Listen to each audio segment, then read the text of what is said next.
Il s'appelait Kenji, un nom synonyme de succès. Il avait tout, un empire financier bâti de ses propres mains. Des gratte-ciels scintillants, une vie de luxe inimaginable. Chaque matin, le soleil se levait sur son pentose, illuminant ses trophées, ses œuvres d'art inestimables. Les gens l'admiraient, le craignaient. Il était au sommet du monde. Mais Kenji était aveugle à la véritable richesse. Son obsession pour le pouvoir et l'argent l'a dévoré. Il a ignoré les avertissements, les amis, la famille, puis la chute. Rapide, brutale. Un marché qui s'effondre. Une trahison inattendue.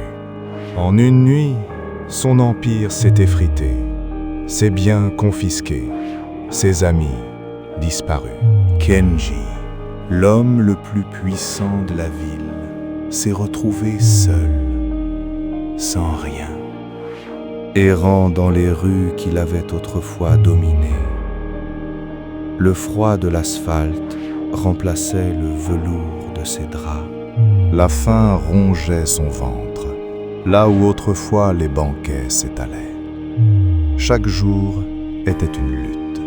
Chaque nuit, un rappel amer de ce qu'il avait perdu. La honte, le désespoir.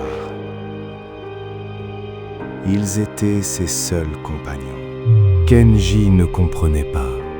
Comment était-ce possible ? Pourquoi lui ? Dans sa détresse, il a commencé à regarder le monde différemment. Les gens ordinaires, leurs sourires, leurs petites victoires, des choses qu'il n'avait jamais remarquées. Il a rencontré un vieil homme, un sage aux yeux doux, qui partageait sa modeste soupe.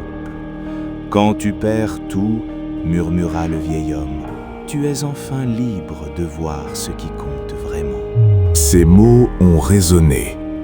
Kenji a commencé à lire, à observer, à écouter, non plus pour accumuler, mais pour comprendre. Il cherchait une vérité, non pas dans les chiffres, mais dans l'essence même de l'existence. La vérité n'était pas cachée dans les coffres forts, ni dans les titres boursiers. Elle était dans la gratitude, dans la connexion humaine, dans la beauté simple d'un coucher de soleil. La richesse, la vraie, n'était pas ce qu'il possédait, mais ce qu'il était devenu. Un homme humble, compatissant, libéré de l'illusion du matérialisme. Kenji ne retrouva jamais sa fortune d'antan, mais il trouva bien plus. Il commença à aider les autres, à partager son histoire, à construire des ponts, non pas des empires. Son sourire était authentique, ses yeux clairs. Il avait tout perdu, oui, mais en perdant tout, il avait enfin tout gagné. La paix, le sens, la vérité, et c'était inestimable.